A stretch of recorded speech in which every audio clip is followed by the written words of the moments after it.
AIADMK Supremo Ms. Jaya extends her Ugadi greetings to Telugu and Kannada people living across the globe.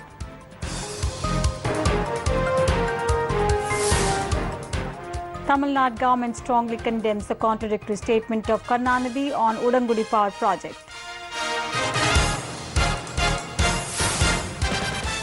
Third round of talks of the Tamil Nadu State Transport employees on the 12th Pay Commission ends in an amicable manner.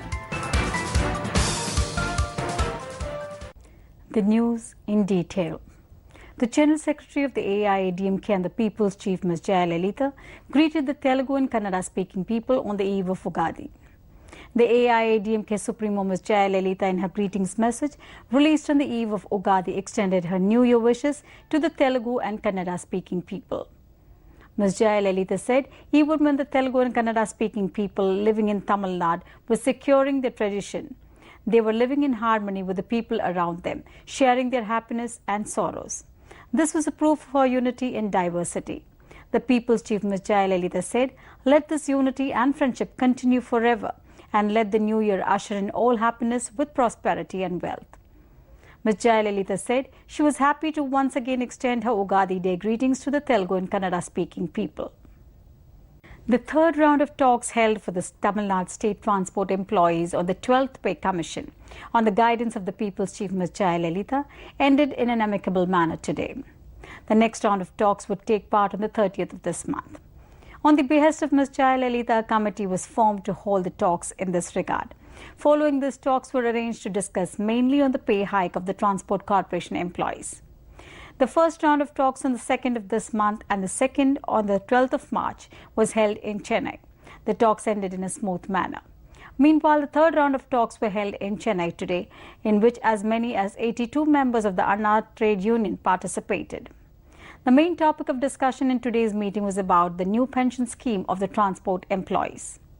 It was decided during the meeting that a team would be formed to look into the matter and it would submit a report to the Tamil Nadu government within a couple of days. Several other demands of the employees were also discussed during the meeting.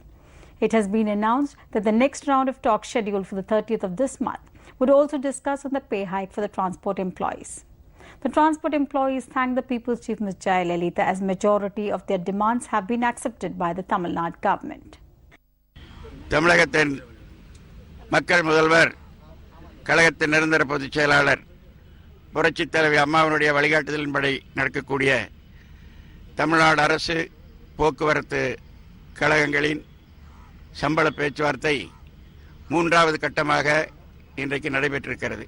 இந்த பேச்சுவார்த்தையில் ஏற்கனவே சொல்லப்பட்ட முக்கியமான கோரிக்கைகள் அனைத்தும் அமுல்படுத்தப்பட்டிருக்கிறது என்று நிர்வாகம் இன்றைக்கு உறுதியளித்திருக்கிறது. The Tamil Nadu government has already announced a cash assistance of 1,000 rupees per month to each employee of the Transport Corporation until the pay hike comes into effect. It is worth mentioning that the Tamil Nadu government had in December 2014 announced a 7% hike in the dearness allowance of these employees. The government of Tamil Nadu has strongly condemned the statement of the DMK chief M. Karunanidhi on the Udangudi Power Project, which carried contradictory statements and false information. Power Minister Nattamar Vishwanathan accused him of making false allegation against the Tamil Nadu government that follows the path forged by the People's Chief Ms. Jaya as the DMK patriarch was unable to stand the fact that Ms. Jaya had orchestrated a state which was power surplus. The Power Minister of Tamil Nadu, Nattamar Vishwanathan, in a statement released today, charged Karunanidhi of throwing canard on the Udangudi Power Project. Karunanidhi, who ruined the power situation of Tamil Nadu during his previous minority regime, was now complaining about the Udangudi Power Project. The Power Minister Nattamar Vishwanathan pointed out and said that this only reminded him of the proverb that the wolf cried when the sheep got drenched in rain, which is likened to people who want to destroy but still make you believe they care for you. He pointed out that it was Ms. Jaya who brought a situation in Tamil Nadu where there were no more power cuts by making available an additional 4,640 megawatts of power. He accused Karunanidhi of making false allegations against the Tamil Nadu government out of jealousy as there was uninterrupted power supply for domestic purposes in the state. Out of the information given by Karunanidhi, the minister said the laying of foundation stone alone was true. It was an absolute lie that the land was acquired. Why should the revenue officials engage in acquiring land if it ended in 2013 itself? Karunanidhi during his tenure has cheated himself and the people of Tamil Nadu as well by assuming that the works were completed if the foundation stone alone was laid. Ms. Jaya had on 24th of February 2012 announced that the Udangudi power project would be taken up by the Tamil Nadu Electricity Board, considering it as a state project as the Bharat Heavy Electricals had accomplished no work for a period of 5 years, even after laying the foundation stone. An agreement was signed to procure coal for the project from the centre's MMTC company. The councillor had on 31st of December 2014 submitted a report after looking into the pricing tenders submitted by the companies for the project.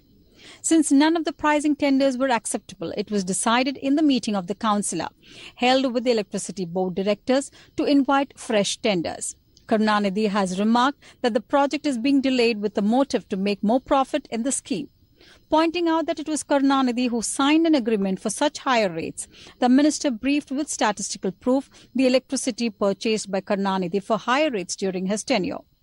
Fresh tenders are being invited from the 19th of this month to commence the project soon, the minister said, adding that the tenders would soon be finalized. Karunanidhi and his heirs are experts in releasing statements with high hopes of making the people of Tamil Nadu forget about their betrayals. Adopting the same policy, Kanimuri, daughter of Karunanidhi, had opposed the methane gas project in the parliament recently. It was Karunanidhi and his son M.K. Stalin who granted permission to the project while Ms. Jaya banned the same, he said.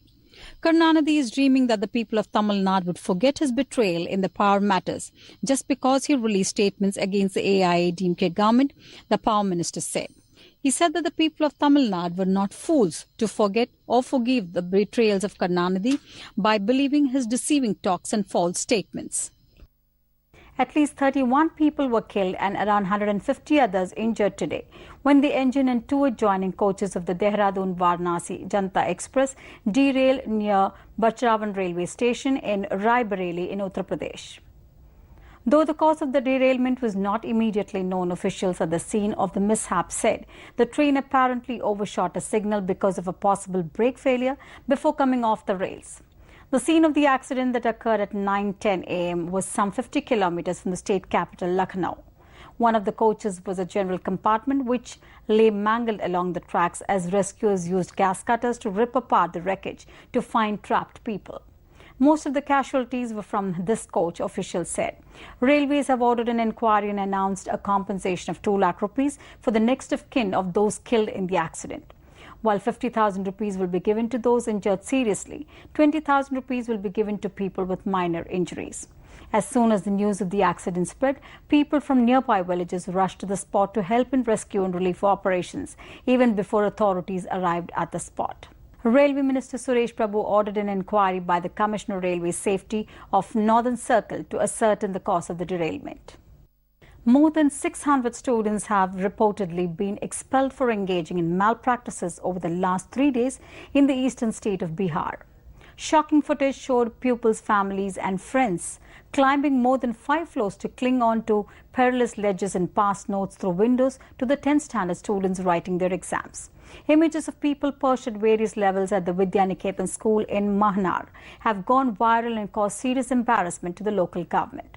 Similar scenes were also reported in towns including Hajipur and Nawada, where one parent said he had to help his child cheat because teachers don't teach anything and were often absent.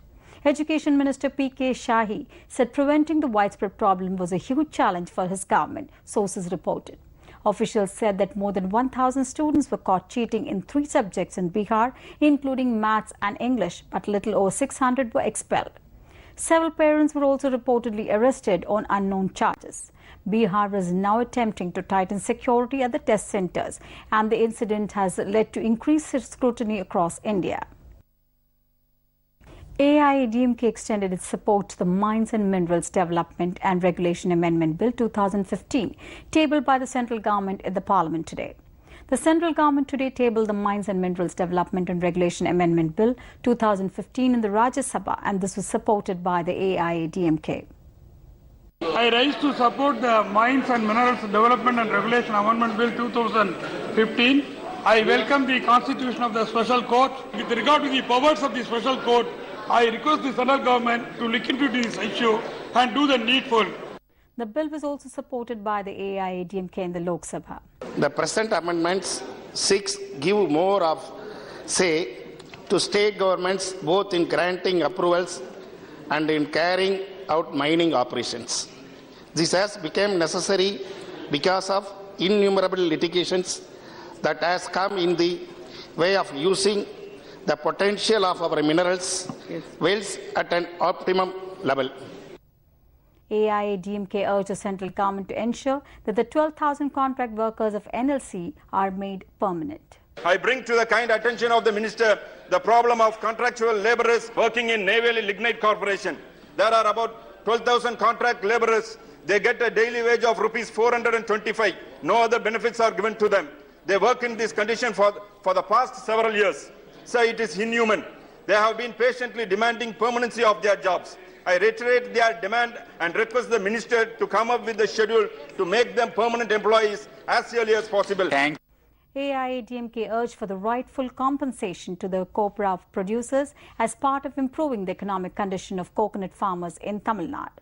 I request Honorable Minister of Agriculture to allocate adequate compensation to the copra producers to incentives to the livelihood and save the coconut growers from the present copra price crisis.